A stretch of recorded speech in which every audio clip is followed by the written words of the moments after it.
Operation Condor was a secret network in South America that existed in the 1970s and 1980s.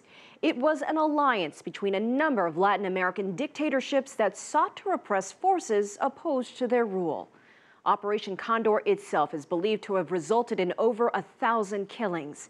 And joining me now to talk more about this is our political analyst in Mexico City, Laura Carlsen. Laura, welcome to the show. How many countries took part in this network, and how did Operation Condor first come about? So, Elaine, as you described, Operation Condor was an agreement, a coordination agreement between the military dictatorships of the Southern Cone and additionally some in the Andes region. By 1975, when Operation Condor came into effect, these countries were ruled by right-wing military dictatorships. So the dictatorships got together their representatives and they created a formal agreement known as Operation Condor to hunt down dissidents, including everything from communist guerrillas to labor leaders, peasant leaders, people who were critical of their regimes, not only within their own countries, but cross-border in the other countries of the region and as far away as the United States and Europe. So they were targeted counterinsurgency programs that included extrajudicial executions, assassinations of critics.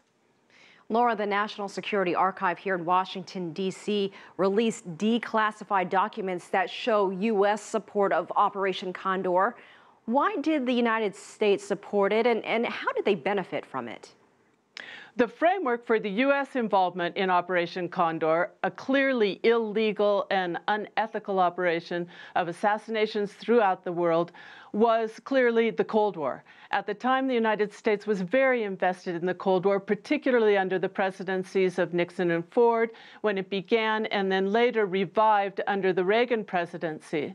So, as Henry Kissinger put it, our friends, we support our friends, and the military dictatorships in the region at that time were friends of the United States because regardless of the atrocities they were committing against their people, they were fighting the left-wing guerrillas.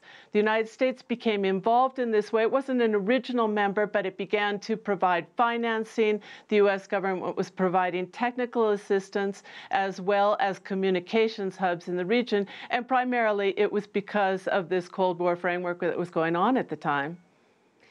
In 1976, a former Chilean diplomat, Orlando Letelier, was killed in a car bombing here in Washington, D.C., along with his American assistant. It was an assassination ordered by Chilean dictator Augusto Pinochet and part of Operation Condor, one of the higher profile deaths. What more can you tell us about this?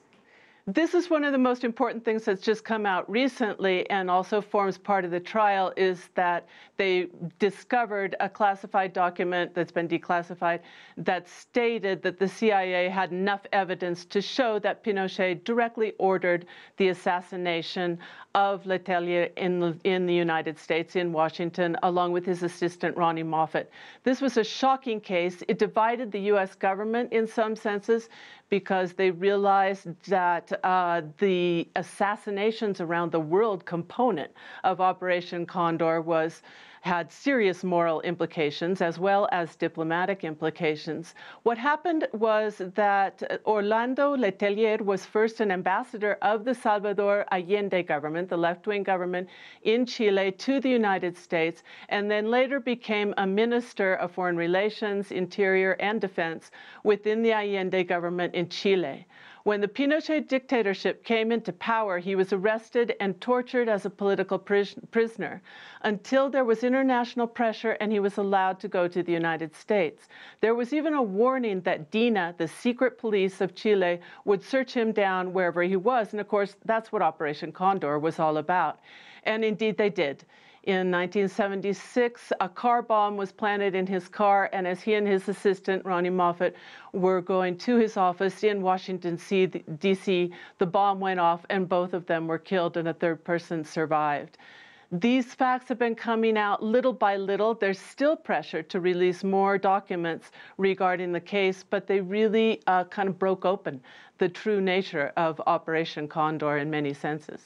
All right, our very own Laura Carlsen joining us from Mexico City. Thank you so much for joining us on America's Now.